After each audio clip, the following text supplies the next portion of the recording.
Welcome to Tales Told When the Windows Rattle. I'm Tim Prossel.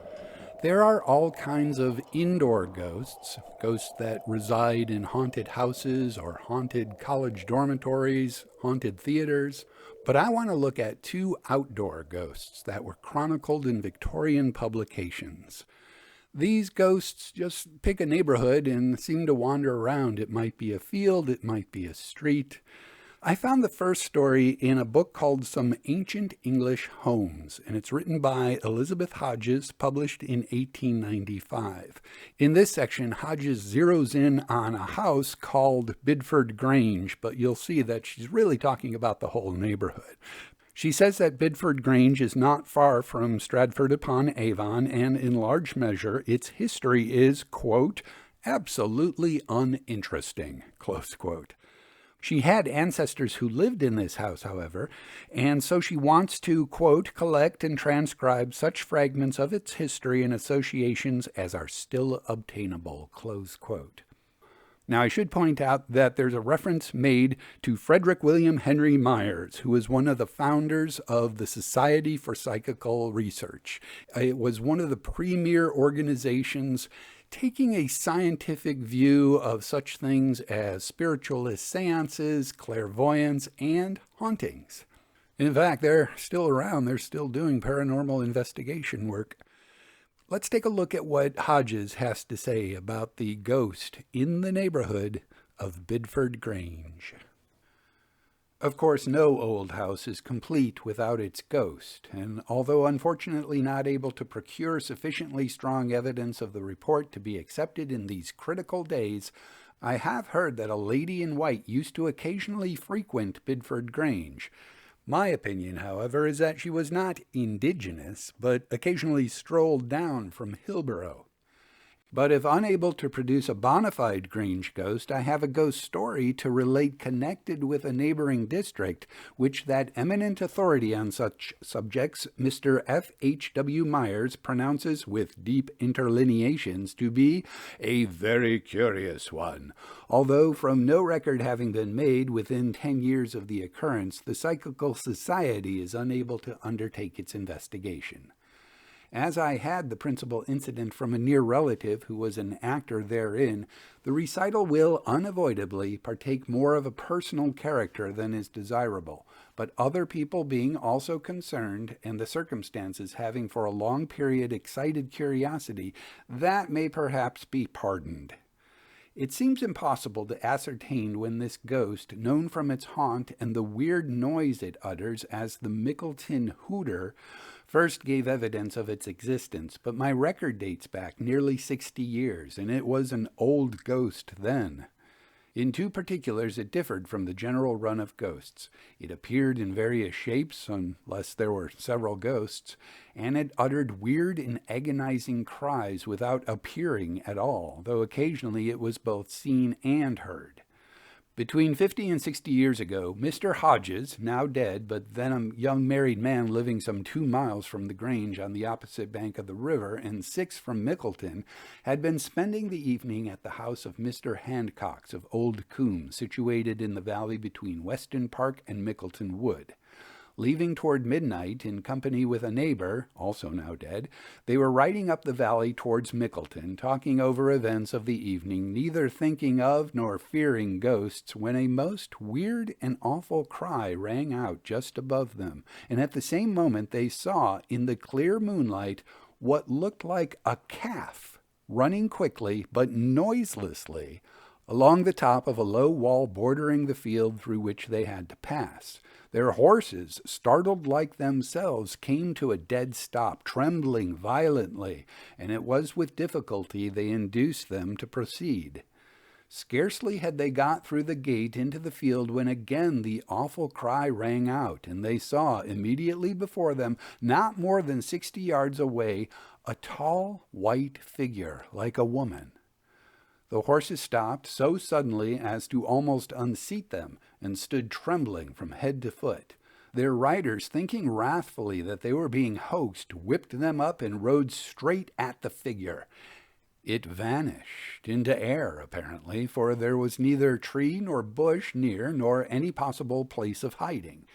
After searching in vain for an explanation of the mystery, they continued their journey. Upon reaching home, Mr. Hodges found his wife standing at the door watching for him, looking pale and disturbed. Her first words were, "Oh, did you hear that awful cry? It seemed to come from over Coombe way. I never heard anything like it before." Such was my relative's experience. He never saw nor heard anything again himself, but said that once a Quaker gentleman, well known and respected for his soberness and veracity, called at Old Coombe, leaving there about 11 o'clock for his home on the other side of Mickleton. He refused his host's offer of a bed or even of a lantern, the way being rough and the night dark, saying he was not afraid and should meet no one worse than himself.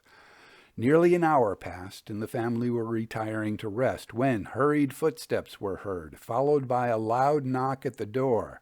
It was thrown open, and there stood their late guest, pale and breathless, large drops of perspiration bedewing his face. "Friend," he said, grasping Mr. Hancock's outstretched hand, "I don't know what thou hast got up yonder, but I think I will accept thy kind offer and remain in thy house till morning." And he did, but could never be induced to relate his experience, only saying that he would not go through it again for all he was worth. An old gentleman, formerly a schoolmaster in Mickleton, whom I met in 1884, also told me that he knew several people who most certainly had seen and heard something uncanny in the neighborhood, although not the apparition that I have described. The cry was similar, but the forms assumed were different. He could not give definite particulars. 2 years ago, however, I was fortunate enough to obtain from a gentleman, well known and respected, a banker in a neighboring town, an account of his own experience, which in several particulars singularly corresponded with those already related, and is the more striking as having happened in recent times. Here is his account. "About 15 years ago, toward the end of the year, after business at the bank, I started on my horse to Bidford. Halfway up the field between Hidcock and Mickleton Wood, I distinctly saw what I thought was a calf. It was getting dusk. Come from the gate I had to go through and pass along to the top of the field. That is, from the way of Mickleton Wood towards Western Park, the direction in which the figure had been previously seen. I immediately set my horse at full gallop, but could not get near the animal, which disappeared at the other end of the field. I could not account for this, as I heard no noise at all, and there was nothing in the appearance of the calf to suggest its being other than it seemed. Neither had I heard any story to put such an idea into my head. I have been up and down this hill, which runs between Mickleton Wood, at all hours until early morning, but have never seen any other appearance, although I have many times heard strange cries that were certainly not those of an ordinary owl. A gentleman residing in the neighbourhood told me that as he was riding near the same place his horse ran away, but he never saw anything himself and could give no reason for it. The horse seemed very much frightened. From another source I hear that as a man was going through the wood in the early morning he felt something rush past him and heard a moaning cry. But the present tenants of Mickleton Farm assert that nothing uncanny has been seen or heard during the 10 years of their occupancy, and that it's owls, an opinion which the unbeliever in appearances supernatural will emphatically endorse. One circumstance, however, militates strongly against that opinion. The witnesses whom I have quoted, besides being intelligent men of position and credit, were born and bred in the country, and thoroughly familiarized with all its sights and sounds. Therefore they were little likely to mistake, as has been suggested, the cry of an owl, or even of a fox, which, if the animal is hurt, is weird and dismal enough, for anything uncanny. Neither were they, as has also been suggested, slightly muddled by their evening potations, my relative always strongly asserting the contrary. Certainly the banker was presumed sober, coming straight from his desk. If, then, the experiences were due neither to owls nor to alcohol, to what were they due? Tradition offers 2 explanations of the appearances, which I give for what they are worth. One asserts that it is the spirit of a young Greville. accidentally shot by his brother in Mickleton Wood, which still moans about. The other as strongly affirms it to be the ghost of a Miss Greville, who was murdered near the spot. Neither accounts for the appearance of the calf. If the first suggestion is the correct one, the ghost must be ancient indeed, for the tragedy referred to happened more than 300 years ago, and is thus given by Dugdale. Sir Edward Greville, in his younger years, inadvertently shot an arrow upright out of a long bow. It fell upon his brother's head and killed him. The father, Ludovic Greville, was so little sensible of the sad mishap that he made a jest of it, telling him that it was the best shoot he ever shot in his life. This Ludovic Greville, a descendant of the Campden Grevilles, the only son of Sir Edward Greville and Margaret Willington, resided at Millcote, some 2 or 3 miles from Mickleton, having property also in the latter place.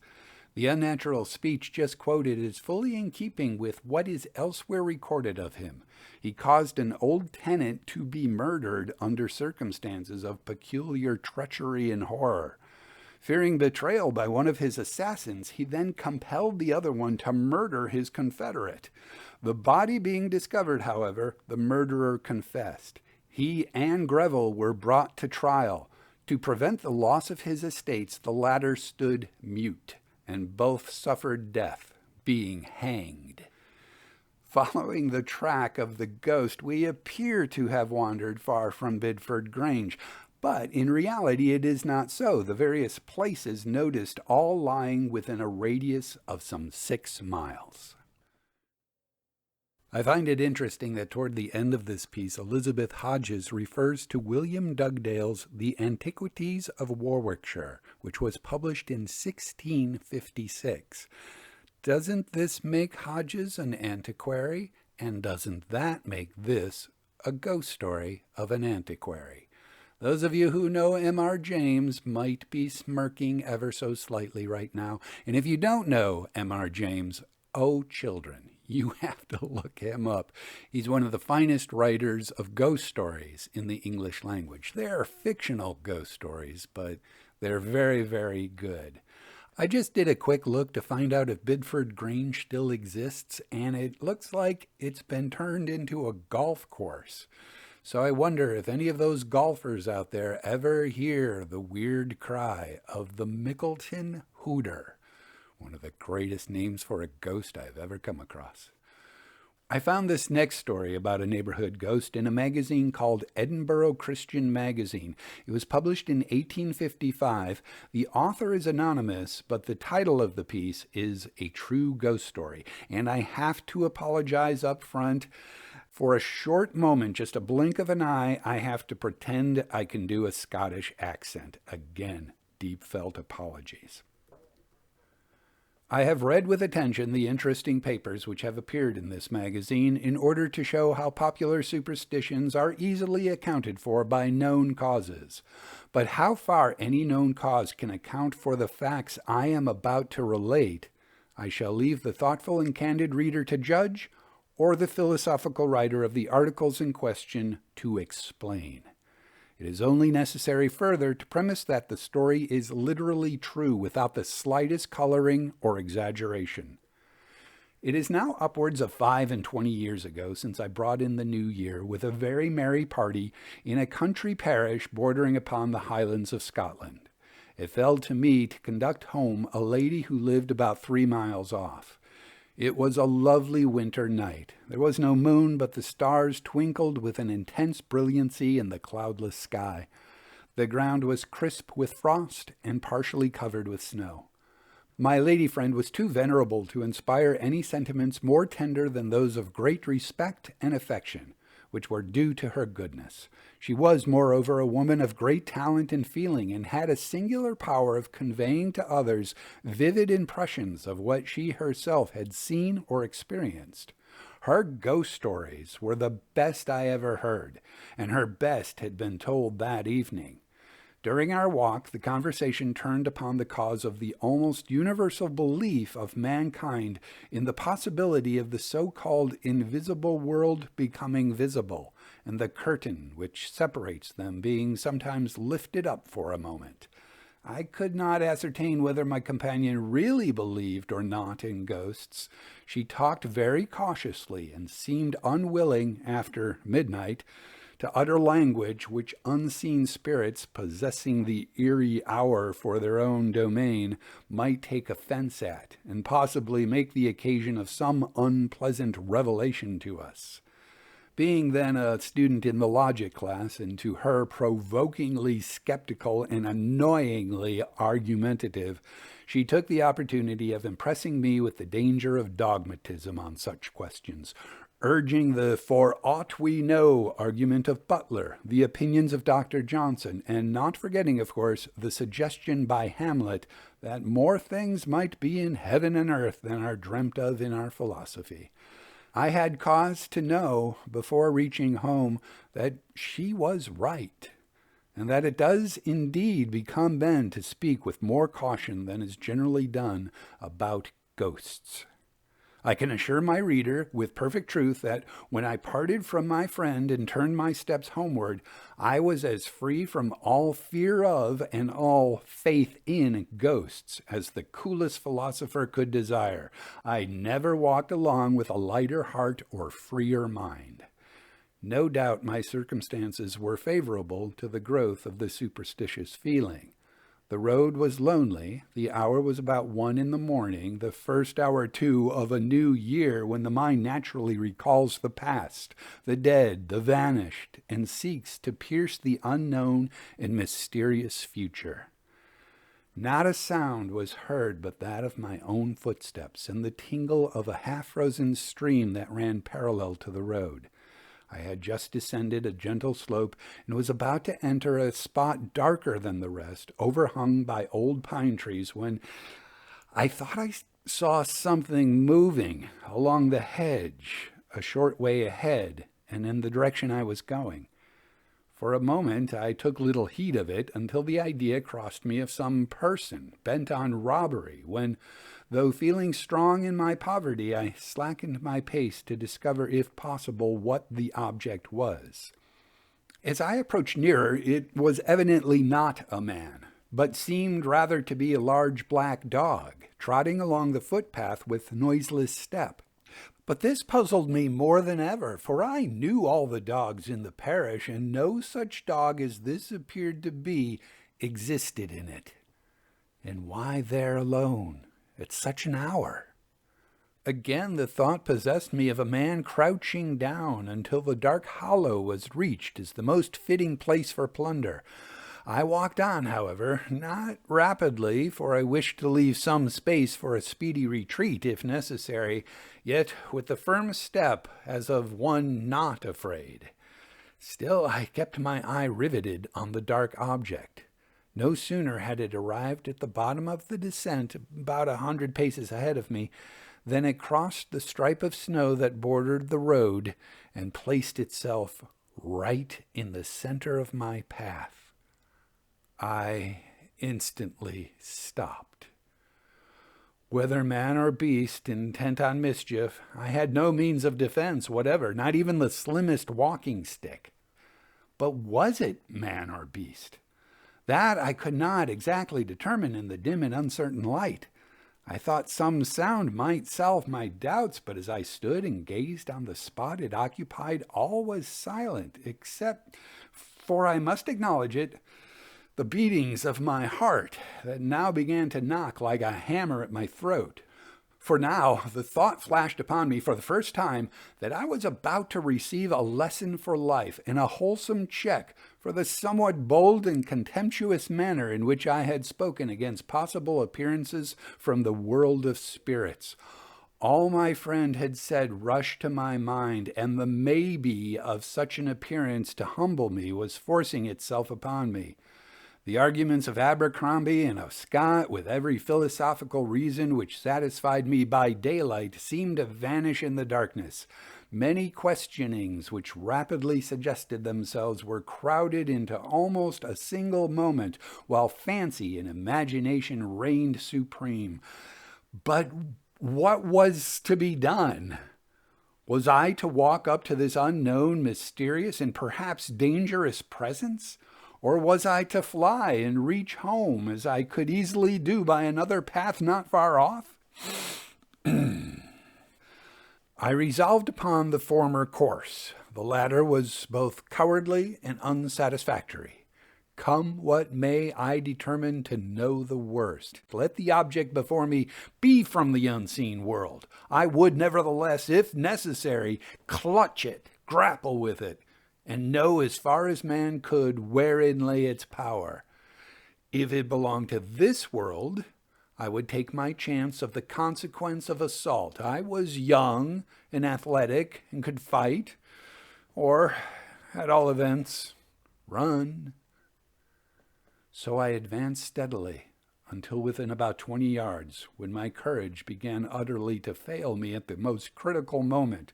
But no wonder, for before me was neither man nor dog, nor the likeness of anything I had ever seen or heard of as a living being, but a strange black cone-like shape, about 3 feet high, with a sort of white drapery over it, and I could distinctly see it move to and fro.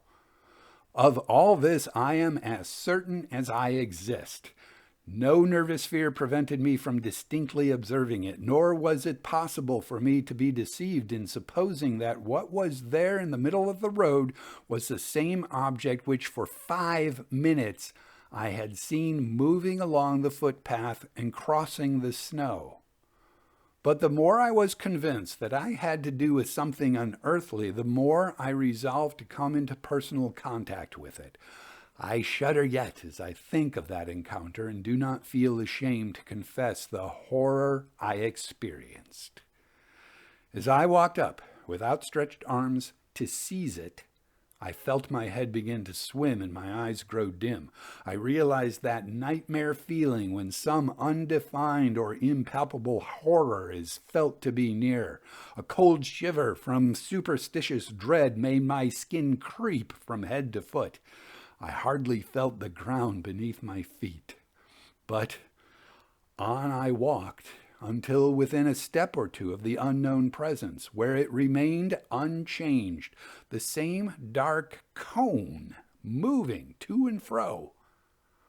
Without uttering a word, but clenching my teeth, and with a suppressed cry of almost agonizing fear and horror, I seized hold of the shape, when I heard a voice saying, "Yes, sir, pity me.